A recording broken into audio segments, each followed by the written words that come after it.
مسائل کے اندر شیخ عبدالعزیز صاحب محدث دہلوی رحمۃ اللہ علیہ کے خلیفہ شاگرد کے اندر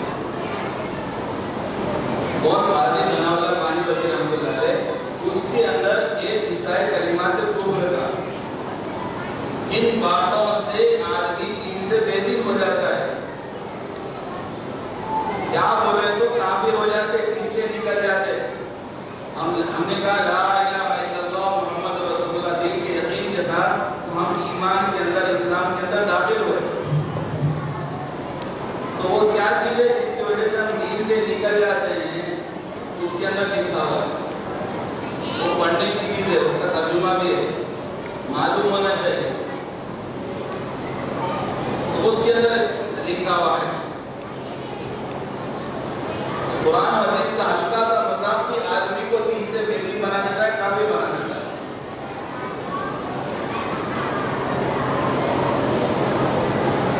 ایک بزرگ تھے حیدرآباد کے، پیر ننگے میاں صاحب رحمۃ اللہ علیہ،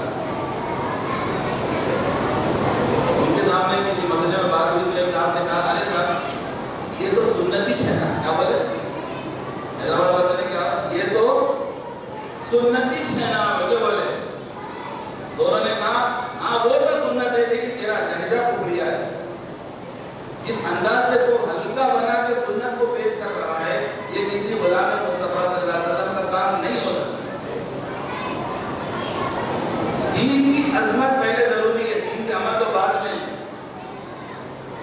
جو دین آقا دو جہاں تاجدار مدینہ سید بطحہ محمد عربی صلی اللہ علیہ وسلم کے ذریعے سے ملا ہے، اس کی عظمت پہلے ہم اپنی اولاد کے دل میں بٹھانا ضروری ہے، نہیں بٹھا رہے ہیں، جیسا کرنا چلنا تھا۔ اب اس کی وجہ سے کیا ہوا، بچے دین کو بہت ہلکی چیز سمجھ رہے ہیں۔ پہلے دین کی عظمت بٹھاؤ۔ اللہ کے نبی صلی اللہ علیہ وسلم کی ایک ایک سنت کی عظمت دل میں ہو، کوئی داڑھی نہیں رکھتا مت رکھے، بعد میں پہلے داڑھی کی عظمت پیدا کرو کہ کیونکہ میرے آقا صلی اللہ علیہ وسلم کی سنت ہے۔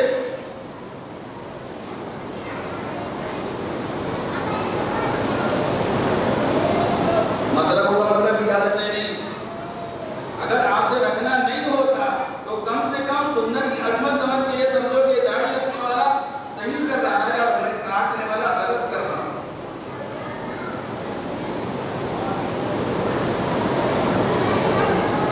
بات آگے تو میں بتا دیتا ہوں، عمل نہیں ہوتا آپ کا حساب اللہ دیکھے گا، لیکن یہ جو سنت ہے نا، داڑھی خاص طور سے بہت اہم سنت ہے۔ بعض وقت سورج کے اوپر فیصلہ ہو جاتا ہے، آما لیتے نا آج کل، آما کی ٹوکری میں نیچے سڑے پہ آما ڈال دیتے تھے، ڈال دیتے نا، اس کا ریٹ بھی لگ جاتا ہے وہ آموں کے ساتھ، کیوں؟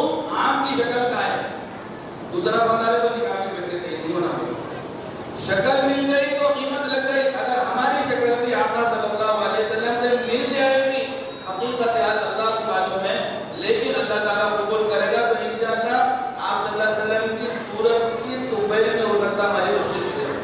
کل تو ہم جا کے کہہ سکتے ہیں یار اب تیرے نبی کی شفاعت لے کے آیا ہوں، حقیقت اس کو کیوں کر دے، میں صورت لے کے آیا ہوں۔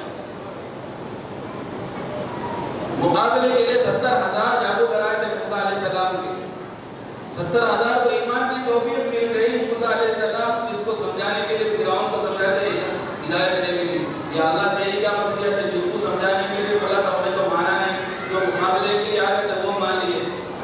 جواب آیا موسیٰ جو تمہارے مقابلے کے لیے آئے تھے وہ تمہاری صورت بنا کے آئے تھے، ہمیں پسند نہیں آیا کہ جو ہمارے لاڈلے کی صورت بنا ہے ہم اس کو محروم کر دیں، اس لیے ہم نے صرف تمہاری صورت کی وجہ سے ان کو ایمان کی توفیق دی۔ آپ بتاؤ جو کلیم اللہ کی صورت بنائے اس کو ایمان مل جائے، جو حبیب اللہ کی صورت بنائے کیا وہ محروم ہو جائے گا؟ کتنی بدنصیبی کی بات ہے۔ کلیم اللہ کی صورت بنانے والا تو کہہ رہا ہے بخشی مانتا خاص، پھر ہم تو جو چاہے کرنا ہے کر لے، انما تقضی هذه الحیات الدنیا، تو اس دنیا کی زندگی کا فیصلہ کر سکتا ہے، آخرت میں طرف کوئی لوگ نہیں ہے۔ اور یہ حبیب اللہ کی کلمہ پڑھنے والے وہ دنیا کے معمولی حکمران سے ڈر جائیں کہ وہ تو وقت کے فرعون سے نہیں ڈرے، اس سے بڑھ کے ظالم کون ہو سکتا ہے؟ یہ کس لیے ہوا، یہ خوف کیوں آ گیا؟ اس لیے کہ ہم نے محمد رسول اللہ کا دامن چھوڑ دیا۔ ہر کے رمز مصطفیٰ فہمیدہ شرک را در خوف مسمردیدہ، کہ جو رمز مصطفیٰ صلی اللہ علیہ وسلم کو پہچان لیتا ہے وہ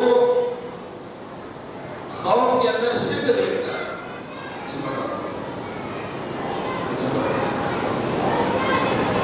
بات سمجھ میں آئی؟ اس لیے جو محمد رسول اللہ کی غلامی میں آتا ہے وہ بے خوف ہو جاتا ہے، اس کو کسی کا ڈر نہ رہتا اللہ کے علاوہ۔ بڑے بڑے بادشاہ اس کے سامنے ڈرتے، وہ ڈرتا نہیں۔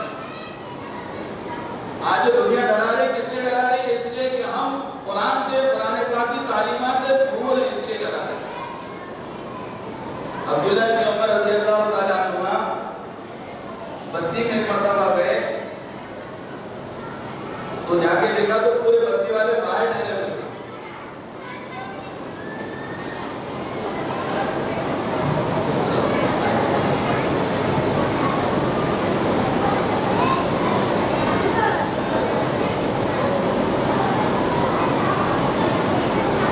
عبداللہ بن عمر رضی اللہ تعالیٰ عنہما نے فرمایا کہا تھا کہ لوگ شیر ہے، گھر بستی میں شیر آ گیا، شیر۔ تو عبداللہ بن عمر رضی اللہ تعالیٰ عنہما اندر تشریف لے گئے۔ میں کوئی کارٹونوں کی، کامکس کی، اس کی جو ہے نا ڈرامے کی نہیں باتیں بتا رہا ہوں، جو حقیقت ہے وہ بتا رہا ہوں۔ وہ شیر کے پاس گئے اور انہوں نے شیر کا کان پکڑا، اس کو مروڑا اور شیر کو ایک زور سے تھپڑ مارا، تماشا لگایا اور اس کو کہا کہ یہاں سے نکل جا بستی سے۔ شیر نہ بول رہا ہے نہ پلٹ کے اس نے وار کیا، حملہ کیا، خاموش بستی سے جانے لگا۔ لوگ تماشا دیکھ رہے ہیں کیا ہو رہا ہے۔ جنگل کا بادشاہ ایسا بنا ہوا ہے جیسے کوئی بادشاہ نہیں ہے، کوئی غلام ہے۔ تو جب وہ شیر جانے لگا، عبداللہ بن عمر رضی اللہ تعالیٰ عنہ نے فرمایا اللہ کے نبی صلی اللہ علیہ وسلم نے سچ فرمایا ہے انما یسلط علی ابن آدم ما خافه ابن آدم ولو ان ابن آدم لم يخف الا الله لم يسلط علیہ غیره، وكما قال علیہ السلام کہ ابن آدم پر وہی چیز مسلط ہوتی ہے جس سے وہ ڈرتا ہے۔ اگر ابن آدم اللہ کے علاوہ کسی سے نہ ڈرے، اللہ تعالیٰ کسی چیز کو اس پر مسلط بھی نہ کرے۔ تو جو چیزیں انسان پر مسلط ہوتی ہے وہ اس لیے ہوتی ہے کیونکہ ان چیزوں کا خوف انسان کے اندر آ جاتا ہے۔ اگر ان چیزوں کا خوف نکل کر اللہ کا خوف دل میں آ جائے تو وہ پھر آدمی اللہ کے علاوہ کسی سے نہیں ڈرتا اور ساری چیزیں اس سے ڈرتی ہیں۔ آج وہ ساری چیزیں، سارا ماحول ایمان والا کو ڈرا رہا ہے، وہ کس لیے ڈرا رہا ہے؟ کیونکہ اللہ کا خوف نکل گیا، غیر اللہ کا خوف دل میں آ گیا، اس لیے یہ چیزیں ڈرا رہی ہیں۔ اگر اللہ کا خوف نکل گیا ہے تو ساری چیزیں ہم سے ڈرے، کوئی ہمیں ڈرا نہیں۔ لیکن یہ ہوگا کب؟ یہ ہوگا اس وقت جب ہماری نسلیں دینی علم سے آراستہ ہوں۔ اللہ کیا ہے، اللہ کے رسول صلی اللہ علیہ وسلم کیا ہے، آپ صلی اللہ علیہ وسلم کے اہل بیت کیا ہے، صحابہ کرام کیا ہیں، اولیاء اللہ صالحین کیا ہے، بزرگان دین کیا ہے، قرآن کیا ہے، حدیث کیا ہے، ایک ایک چیز ہماری اولاد کو پہلے معلوم ہونا چاہیے۔ نہ ہم سکھاتے ہیں نہ فکر کرتے ہیں۔ آج کل تو اچھا ہوگا مطلع موبائل فون دے دو، بچوں کو بٹھا دو، سب صدارت دے دو، کیا دو، کھانا کھانے نہیں دیتا، پڑھنے کا اب دے، انہوں اسکرول کرتے جا رہا، شارٹ دیکھتے جا رہا، شارٹ، اس کا دماغ کا جھوٹ شامل ہے۔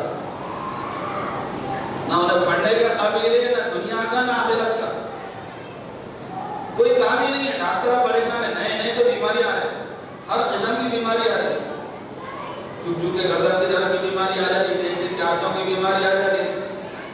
دادا ٹوٹ گیا تو اس کا دماغی معاف ہو جا رہا، پڑھنے میں نہیں کر رہا۔ کہاں دین سکھائیں گے، کہاں ایمان سکھائیں گے، کہاں قول خدا سے؟ جب دیکھو یہی مشغلہ لگا ہوا۔ میں اپنی بیوی بہنوں سے کہنا چاہتا ہوں کہ زیادہ نقصان جو ہم دیکھ رہے ہیں تعلیم سے، وہ نقصان یہ ہو رہا ہے کہ بچے ماؤں کے فون سے زیادہ خراب ہونے پر نسبت بھاگتے ہیں۔ مرد آدمی کو اسمارٹ فون کی ضرورت ہے، خواتین کو کون سا کام رکا ہوا ہے اسمارٹ فون؟ یہ پریکٹیکل باتیں کر رہا ہوں میں۔ خراب ہو رہے نا، باپ کے اوپر ٹھوس نہیں جما سکتے، ڈھاک نہیں ڈال سکتے، ماں پہ ڈھاک ڈال کے ٹھوس جما کے فون دھونے تو کھانا نہیں کھاتا ہوں، فون دھونے تو نہیں پڑھتا ہوں، فون دھونے تو نہیں جاتا ہوں اسکول کو. اب ماں ڈال کے دے رہی ہے، اب گھنٹہ بعد 2 گھنٹے اب لے جا کے تنہائی میں کیا دے کر نہیں مانتا. ایسی خرابیاں وجود میں آ رہی ہیں کہ اس کا تصور بھی نہیں کر سکتے. نوجوان نسلیں برباد ہو رہی ہیں. میرے حضرت رحمۃ اللہ علیہ فرماتے تھے کہ شب و شبہ 11 12 13 14 15 16 17 18 32 20 21 22 23 24 25 اس کو کہتے ہیں شب و شبہ، ابتدائی جوانی. ایسی جوانی کا ایسا حصہ ہوتا ہے کہ آدمی خشک روٹی کھاتا ہے، سوکھی روٹی کھاتا ہے تبھی خون بنتا ہے. اس زمانے میں جو تقوی طہارت کے ساتھ رہا اس کی ہر چیز کی گارنٹی ہے، اور اس زمانے میں جو تقوی طہارت کے ساتھ نہیں رہا اس کی کسی چیز کی گارنٹی نہیں ہے. اور ہم آج کل جس ماحول میں بچوں کو بٹھا رہے ہیں اور جو تعلیم دے رہے ہیں اس سے ان کی یہی عمر خراب ہوتا ہے. جو اللہ تعالیٰ نے جواہر دے کے بھیجے ہیں وہ تمام کے تمام اس گندے ماحول کے اندر، گندے اسکولوں کے ماحول کے اندر رہتے رہتے ان کی صلاحیتیں برباد ہو رہی ہیں. اتنی خرابی آ رہی ہے. ایک بچے سے میری بات ہوئی 9-10 میں، اس کو کتنا سمجھائے، کتنا نزدیک کر کے قریب کر کے سب چیزیں کرنے کے بعد بھی اس کے اندر سے گمراہی جاری ہے. غلط چیزوں کی طرف بھی رجحان ہے، سیدھا نہیں ہے. ماحول نہیں مل رہا، گنجائش نہیں ہے تو بھی برابر ڈھونڈ کے نکال رہا. آنکھ میں سے سرما چڑھائے جیسے بچے. بات سمجھنا لیکن اتنی خرابی مطلب کیا بات ہے. تو بولے صاحب وہ 4تھی 5ویں کلاس تک ہمارے پاس اسکول میں پڑھنا تھا بچہ، تو بولے 4تھی 5ویں کلاس تک اس ماحول میں بیٹھا، وہ 4th کلاس میں ساری چیزیں دیکھ گیا کہ کچی عمر میں 5th کلاس میں کیا عمر ہوگی بتائیے، 10-11 سال کی عمر نہیں ہوتی. اس عمر میں بچے کے دماغ میں اتنی خرابیاں بھر گئی ہے کہ اب انہیں بڑا ہونے کے بعد لاکھ کوشش کر لو اس کی ذہانت سے گمراہی جاری ہے. اب ہم 1 مہینہ اگر بھیجا کے یہ سمجھ رہے ہیں کہ ہمارے بچے ہدایت پہ آ گئے تو سراسر غلطی ہے. ڈاکٹر صاحب بولے نا عمل پائے ہم مسلسل ماحول کون سا دے رہے ہیں. قرآن کا بولتے نا مریضی مرغی خواجہ فکر کے نام. 1 مہینہ جو چھٹیاں ملے گا نا تنگ کر دیتا گھر میں، اس واسطے بھی جاتی. اب جب اسکول شروع ہوں گے اس وقت نکو یاد آ رہے تو بچے کا مستقبل خراب ہوگا. فیوچر شاہ صاحب فیوچر کیا ہے؟ یہ 30-40 سال کے بعد کی زندگی ہے، آگے قبر کے بعد کی زندگی بھی فیوچر ہی ہے. اس فیوچر کی بات کر رہے ہیں. یہ فیوچر اگر ہے تو ہماری نظر بہت چھوٹی ہے. اصل فیوچر تو آگے آنا ہے. جب قبر میں دفن ہوں گے نا اندھیرا اکیلے، مشکل وقت میں کیا چیز کام نہیں آ رہی ہے، اگر وہ ہے تو کامیاب ہے. اب آپ بتاؤ قبر میں جا کے کون سی ڈگری کام آتی جی؟ کچھ کام نہیں آتا. قرآن پاک کام آتا. کیا تھا؟ اچھا سمجھیے، ایک ہی چیز ایسی ہے اگر آدمی سمجھ لے تو وہی کافی ہے آدمی کے لیے. قبر میں جانے کے بعد کوئی اور چیز کام نہیں آئے گی، اللہ کا کلام سامنے آئے گا. جب قبر میں جانے کے بعد منکر نکیر آئیں گے تو منکر نکیر کو قرآن پاک کہے گا وہاں دور ہے، دور ہے. وہیں سے ڈر کے شفاعت جو کچھ نہ کچھ قریب نہیں آ سکتا.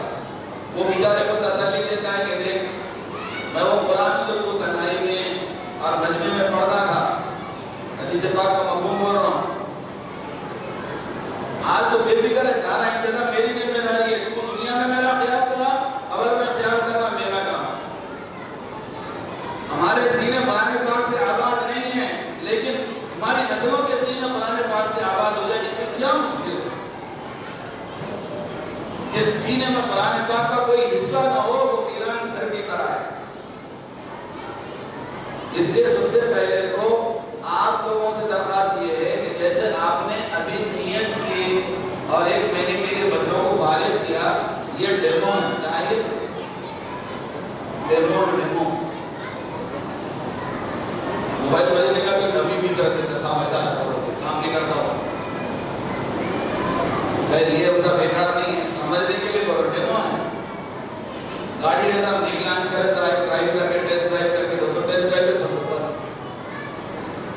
ایسا نہیں ہے عیدے کو کر کے اگر خوش ہوگی کہ ہمارا بچہ دیکھیے کہ بن گیا گاما پائیوان مجھے تو ہو گیا. بعد میں جلدی لیتے دیکھو نوجوان بچے جم میں جاتے جم دیکھنا شروع کرتے ایک ڈبل مارتے دیکھنا شروع کرتے باڈی بن کے. ایک مہینے میں کوئی بندہ بیٹا ایک مہینے میں بچہ کیسے قرآن پاک پورا پڑھ لے گا, کیسے تجوید پڑھ لے گا, کیسے حافظ قرآن بنے گا.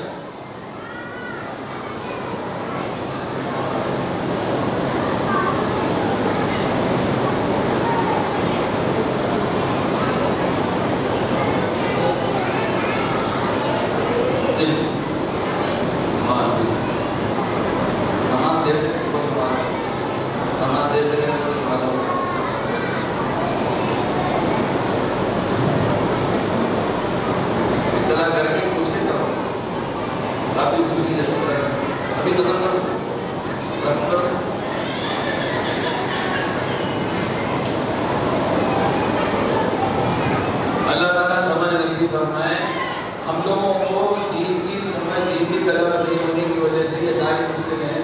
تو سب سے پہلی درخواست یہ ہے کہ ہر گھر سے یہ بچے کی نیت کریے کہ انشاءاللہ ہم اپنے بچوں کو حافظ قرآن بنائیں گے انشاءاللہ.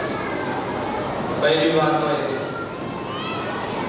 لیکن آج کل مسئلہ یہ ہو گیا ہے کہ گورنمنٹ کی طرف سے قانون سخت ہو گیا ہے.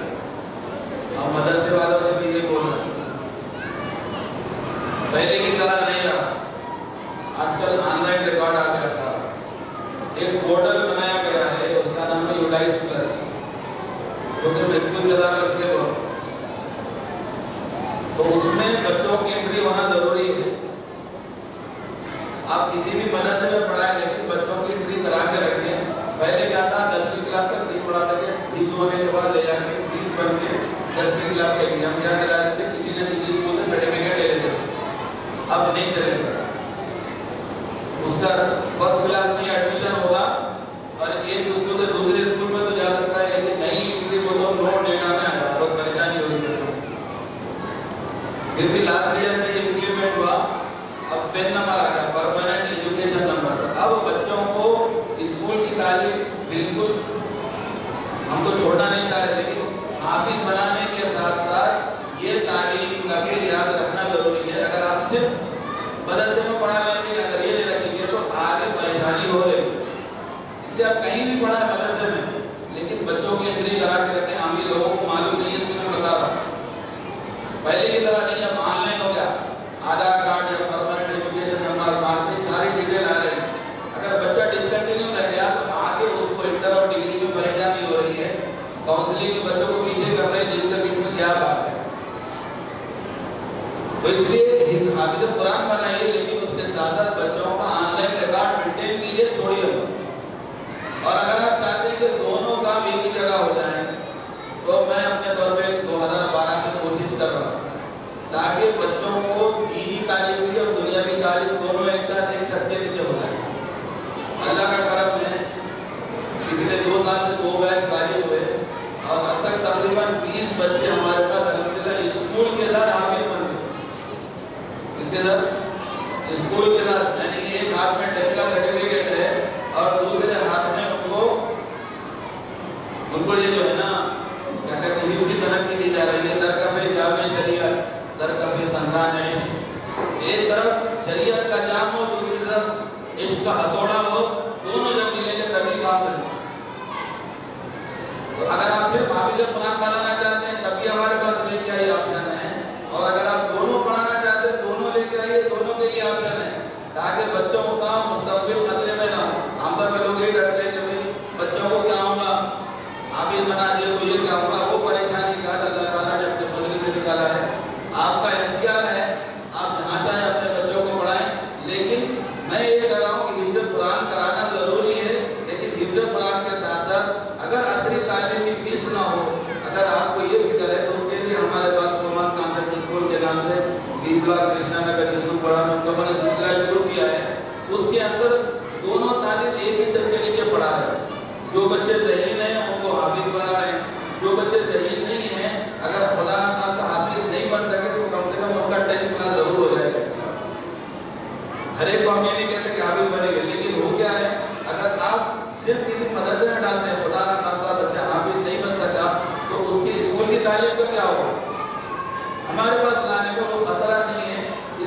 تعلیم بچے کی صحت ہے، اور اگر بچہ توفیق ہوئی تو انشاءاللہ حافظ بھی بنے گا، یہ بھی بنے گا، اسکول بھی پڑھے گا، نہیں ہے تو کم سے کم اسکول ضرور پڑھے گا۔ اس لیے اس کی کوشش کریں، اللہ تعالیٰ ان کوششوں کو قبول فرمائے۔ بس یہ کہ یہ 1 مہینے کا جو نظام ابھی نہیں بیٹا باہر یہ نہیں باہر بس سمجھ میں آ رہی، آپ کوشش کریں، یہ 1 مہینے کے اندر اگر آپ خوش ہوتے ہیں تو نہ سمجھیے، یہ سیمپل دکھایا گیا، آپ لوگوں نے دیکھا کتنا ہے 1 مہینہ بچے یہاں آگے پڑھنے کے بعد ان کے اندر کتنی تبدیلی آ رہی ہے۔ یقین جانیے اللہ کے نبی صلی اللہ علیہ وسلم کا دین ایسا مبارک ہے کہ آپ نے ہر ایک کو اس کا حق دیا۔ آپ صلی اللہ علیہ وسلم نے باپ کو حق دیا اور فرمایا کہ باپ جنت کے دروازوں میں سے 20 کا دروازہ ہے۔ ماں کو ماں کا حق دیا اور فرمایا ماں کے قدموں کے نیچے جنت ہے۔ یتیم کو اس کا حق دیا کہ جو یتیم کی کفالت کرے میں اور وہ جنت میں ایسے ہو۔ ہر ایک کو آپ صلی اللہ علیہ وسلم، حتیٰ کہ جانوروں کو آپ نے حق دیا، چرند پرند کو حق دیا آپ صلی اللہ علیہ وسلم نے۔ جو آپ صلی اللہ علیہ وسلم کی تعلیمات پہ چلے گا وہی صحیح معنی میں انسان بنے گا۔ اس کے لیے ہمارے بچوں کو دینی تعلیم سے دور نہیں رکھنا ہے۔ آخر درجہ یہ ہے کہ اگر آپ نہیں چاہتے صاحب جہاں بچے پڑھے اچھا پڑھ لے رہے ٹھیک ہے، آخر درجے میں کم سے کم یہ ہے کہ انشاءاللہ اس مسجد کے اندر روزانہ شام میں مکتب کی تعلیم ہو۔ آپ اسکول میں پڑھا رہے تو کم سے کم شام میں مکتب میں ضرور بھی جائیے، ٹیوشن مت لگائیے۔ بات سمجھ میں آئی؟ فجر کے بعد یہ بتا رہے ہیں جو لوگ صبح میں دینا چاہیں صبح میں، عصر کے بعد بھی، مغرب کے بعد، مسجد والے ہمت کر رہے ہیں، نوجوان کر رہے ہیں کوشش۔ ہمارا کام یہ اپنے بچوں کو بھیجیں۔ اگر پورا وقت نہیں نکال سکتے، پورا مدرسے میں نہیں بھیج سکتے، پورا اسکول میں نہیں بھیج سکتے، تو کم سے کم شام کے وقت میں آپ بچوں کو یا مکتب کی تعلیم میں بھیجائیے، تاکہ کچھ نہ کچھ روزانہ ان کو ہدایت کی بات کان میں پڑھتے رہے۔ موبائل فون ہے، صبح سے شام تک بیٹری اتر جاتی ہے۔ آدمی کا ایمان اگر چارج نہیں ہوگا تو کیسے ہو؟ باتوں کو پیسہ بولتے تو ہم لوگ ملزام کو گھر پہ لگا لے کے بلاتے ہیں، تو پھر اتنا پیسہ ہے تو اسکول کو کہیں کو بھیجا رہے، وہ بھی گھر پہ پڑھا لو۔